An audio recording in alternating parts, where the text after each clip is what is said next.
आज हम डिस्कस करेंगे फाइनेंशियल मार्केट्स की मूल बातें। हम लोग ये जानेंगे मार्केट क्या है, कैपिटल मार्केट क्या है, हमें कैपिटल मार्केट क्यों चाहिए, उसका स्ट्रक्चर, रेगुलेटर और कैपिटल मार्केट के टाइप्स।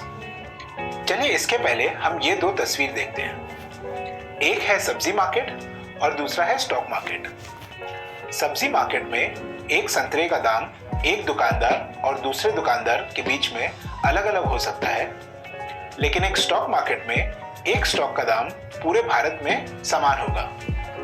सोचिए अगर आईटीसी जो कि सिगरेट बनाती है उसके शेयर का दाम 300 रुपए है, तो वो पूरे भारत में 300 रहेगा, चाहे कोई बैंक में हो या कोई शेयर ब्रोकिंग कंपनी में। तो ये तो हमने चर्चा कर लिया एक रेगुलेटेड मार्केट क्या है और एक अनरेगुलेटेड मार्केट क्या है। अब बात करते हैं मार्केट कितने प्रकार के होते हैं। मार्केट दो प्रकार के होते हैं, फिजिकल और वर्चुअल। फिजिकल में असली दुकान होता है जहां पर लोग आ जा सकते हैं, जैसे कि शॉपर स्टॉप, पैंटालून इत्यादि। वर्चुअल में सामान ऑनलाइन खरीदा जाता है, जैसे कि अमेज़न या फ्लिपकार्ट। अब हर मार्केट में डिमांड और सप्लाई होता है। जितना ऊंचा दाम होगा उतना ही कम खरीदेंगे लोग, और जितना कम होगा दाम उतना ही ज्यादा लोग खरीदेंगे। सप्लाई के केस में जितना ऊंचा दाम होगा उतना ज्यादा प्रोड्यूसर सप्लाई करेगा। ये इसलिए क्योंकि ऊंचे दाम में बेचने पर ज्यादा मुनाफा होता है प्रोड्यूसर को। ये तो हुआ एक पहलू मार्केट के बारे में, डिमांड और सप्लाई। अब दूसरा चीज ये है कि मार्केट में खरीदने वाले और बेचने वाले या तो कोई बीच के व्यक्ति के द्वारा ट्रांजैक्शन करते हैं या फिर खुद आपस में करते हैं। या तो मैं प्लेन का टिकट एक एजेंट के जरिए खरीद सकता हूं, या फिर मैं सीधा एयरलाइन कंपनी का वेबसाइट या ऑफिस से खरीद सकता हूं। तो इसका ये मतलब होता है कि मार्केट एक ऐसा प्लेटफॉर्म है जहां खरीदने वाले और बेचने वाले मिलते हैं और ट्रांजैक्शन करते हैं। अब बात करते हैं इकोनॉमी कैसे काम करती है। कोई भी इकोनॉमी में निर्णय कंपनी या गृहस्थी लेती है। कंपनी सामान और सर्विस उत्पन्न करती है और इसे वो गृहस्थी में रहने वालों को बेचते हैं।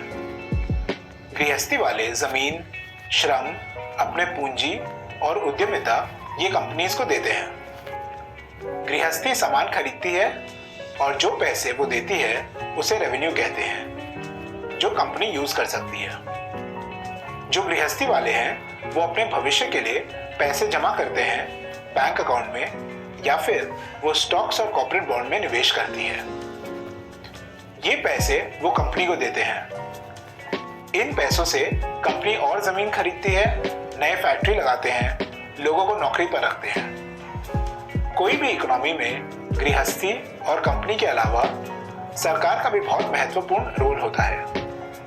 उनको पैसे चाहिए ताकि इससे वो ब्रिज, रास्ते और हवाई अड्डे बना सके, और इसके लिए सरकार टैक्स वसूल करती है, दोनों डायरेक्ट और इनडायरेक्ट टैक्स के माध्यम से। डायरेक्ट टैक्स हुआ जो हम इनकम टैक्स भरते हैं, और इनडायरेक्ट टैक्स हुआ जैसे कि जीएसटी। सरकार ये पैसे गृहस्थी और कंपनी से लेती है। अब हमें ये जानना चाहिए कि कोई भी इकोनॉमी में एंटरप्रेन्योर्स बैंक से लोन लेते हैं, बैंक मिडिलमैन का काम करते हैं, और जो रिटेल निवेशक है वो बैंक को लोन्स देते हैं। रिटेल निवेशक सेविंग्स, फिक्स्ड डिपॉजिट्स में निवेश करते हैं, जो एक तरह से कम ब्याज में लोन देने के बराबर है। रिटेल निवेशक के अलावा foreign institutional investors, mutual fund और इंश्योरेंस कंपनीज भी है जो बैंक्स को कैपिटल प्रोवाइड करते हैं। तो इसलिए हमें कैपिटल मार्केट चाहिए ताकि ये पूरा काम आसान और ट्रांसपेरेंट हो जाए। अब ये तो हुआ पूरा सिस्टम। अब ये सिस्टम ठीक से काम करे, इसके लिए हमें रेगुलेटर भी चाहिए जो पूरा चेक रखेंगे, जैसे कि सेबी, आरबीआई, आईआरडीए इत्यादि। सेबी का काम है स्टॉक मार्केट को रेगुलेट करना, आरबीआई बैंकिंग को रेगुलेट करती है, और आईआरडीए इंश्योरेंस मार्केट को रेगुलेट करती है। अब आते हैं कैपिटल मार्केट कितने प्रकार के होते हैं। कैपिटल मार्केट दो प्रकार के होते हैं, इक्विटी मार्केट और डेट मार्केट। इक्विटी में शेयर होल्डर बिजनेस के मालिक होते हैं, बिजनेस के सारे रिस्क और रिवॉर्ड्स शेयर होल्डर्स में बढ़ते हैं। डेट के केस में कंपनी पब्लिक से पैसे उठाती है। इस पैसे को ब्याज के सहित वे लोगों को चुकाते हैं। इसमें एक फिक्स्ड इंटरेस्ट रहता है और कोई रिस्क और रिवॉर्ड का सवाल नहीं होता। इसके साथ पहला चैप्टर खत्म होता है। हम अगले चैप्टर में प्राइमरी मार्केट इंस्ट्रूमेंट्स के बारे में बात करेंगे।